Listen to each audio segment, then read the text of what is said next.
हमारे थंबनेल से ही आप समझ गए होंगे कि स्टोरी क्या होने वाली है। जी हाँ, बात करेंगे कि क्या ज्योति सिंह जो ये कर रही है उनकी लाचारी है या फिर उनकी चालाकी। जिस तरह से ज्योति सिंह लाइमलाइट में आई है, उसे देखने के बाद सारी चीज़ों पर एक बार सोचना तो बनता ही है। क्या ज्योति सिंह ये सब कुछ सिर्फ पवन सिंह का साथ पाने के लिए कर रही हैं? तो चलिए वीडियो को स्टार्ट करते हैं और बात करते हैं ज्योति सिंह की।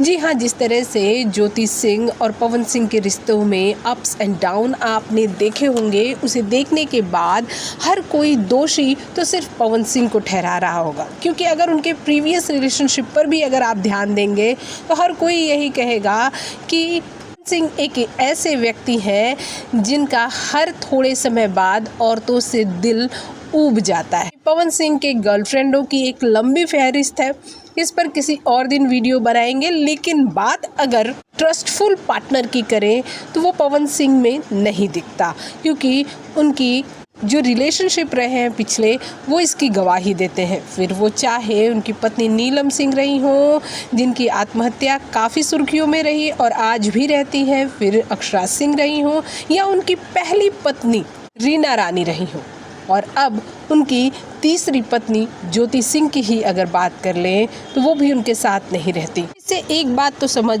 में आती है कि ट्रस्ट इशू जो है वो पवन सिंह के साथ है। लेकिन बात अगर ज्योति सिंह की करें तो क्या ज्योति सिंह ने मौके पर चौका मारा? जी हाँ, आप सही सुन रहे, हम जो कह रहे हैं कि क्या ज्योति सिंह ने मौके पे चौका मारा।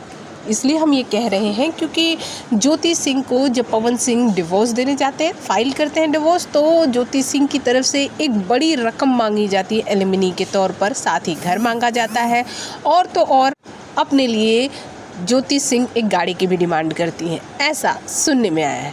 लेकिन बाद में सब कुछ सही साबित होता है सिवाय गाड़ी वाली बात के। लेकिन जब आप ये देखेंगे कि पवन सिंह ने उन्हें गाड़ी गिफ्ट की, जब पवन सिंह और ज्योति सिंह काराकाट का चुनाव लड़ रहे थे, उस समय पवन सिंह ने उन्हें गाड़ी गिफ्ट की, तो ये बात भी कहीं ना कहीं क्लियर हो गई कि ज्योति सिंह ने जो डिमांड की थी एलिमनी की, कहीं से झूठ ही नहीं थी, वो कहीं ना कहीं सच ज़रूर थी। हाँ, ये बात और है कि पवन सिंह ने फिर ये कहा कि वो कानूनी तौर पर लड़ेंगे और जो कानून यानी जो कहेगा कोर्ट, उस हिसाब से ही ज्योति सिंह को वो एलिमनी के पैसे देंगे। वो सारी बातों को एक तरफ फिर से रख दीजिए। अब आइए ज्योति सिंह के चैप्टर पर।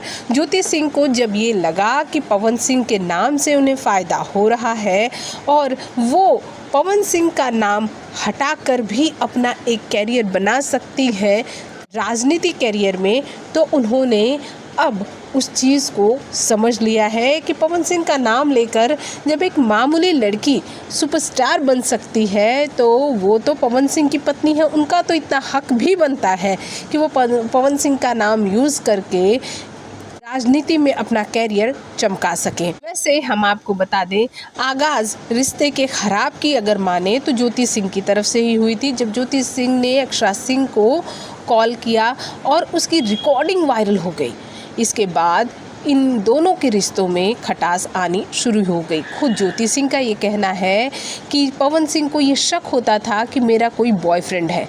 उनके रिश्तों की खराबी वहीं से स्टार्ट हुई। लेकिन अगर पवन सिंह की माने तो ज्योति सिंह और उनका रिश्ता तब खराब हुआ जब बातें चार दीवारी से बाहर जाने लगी, जो कि पवन सिंह को नागवार थी। साथ ही पवन सिंह का ये भी कहना है कि उनके घर में अगर रहना है, कायदे से रहना होगा और उनकी माँ की बातों को मानना पड़ेगा। इससे साफ जाहिर होता है कि कहीं न कहीं माँ से भी ज्योति सिंह की अनबन थी।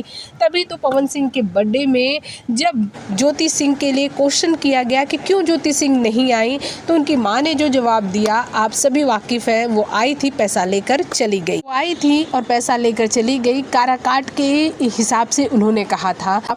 लेकिन हम आपको यहाँ ये बता दें कि बाद में तुरंत ज्योति सिंह ने इसे क्लियर किया कि उन्होंने एक आना भी पवन सिंह से नहीं लिया, और तो और उनके पिता ने भी ज्योति सिंह को सपोर्ट किया। अब तो स्थिति ये है कि ज्योति सिंह अगर कुंभ जाती हैं तो पवन सिंह की तस्वीर के साथ स्नान करती हैं।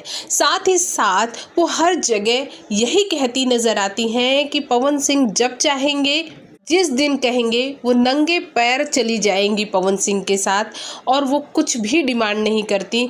बहुत सारी बातों को ज्योति सिंह यहाँ रखती हैं, लेकिन उनसे जितने भी इंटरव्यू लिए जाते हैं वो पवन सिंह की उसमें कई कमियां भी निकालती नज़र आती हैं। जैसे कि वो चाहते ही नहीं कि मैं उनकी ज़िंदगी में आऊँ, मेरे अकेले चाहने से क्या होगा, ये रिश्ता तो हम दोनों को निभाना है। वैसे ज्योति सिंह जो कह रही हैं वो गलत भी नहीं कह रही हैं, लेकिन पवन सिंह पर तोहमत लगाने से भी ज्योति सिंह पीछे नहीं हट रही। हम यहाँ ये ज़रूर कहेंगे, अगर आपको रिश्ता बचाना ही है तो फिर गिला शिकवा किस बात की, फिर ये ढिंढोरा क्यों पीटा जा रहा है कि सारी गलतियाँ सिर्फ उस एक व्यक्ति की है। अगर तराजू का पलड़ा नापा जाएगा तो कई गलतियां आपके भी हिस्से में आएंगी, जिसे एक्सेप्ट करना या ये कह देना कि हाँ कुछ गलतियां तो मुझसे भी हुई हैं, ये कह देने से ज्योति सिंह अपने रिश्ते को ऊंचा ही करेंगी, गिराएंगी नहीं। शायद इससे पवन सिंह की नज़रों में उनकी इज्जत बढ़े। वैसे अगर दोनों चाहेंगे तो ही रिश्ता बढ़ेगा, एक के चाह लेने से कुछ नहीं होगा। पर आपकी क्या प्रतिक्रिया है, हमारे कमेंट बॉक्स में कमेंट ज़रूर कीजिएगा। आप मानते हैं सच्चे दिल से ज्योति सिंह चाहती हैं कि वो पवन सिंह की हो जाए, या फिर वो इन स्थितियों का फ़ायदा उठा रही हैं?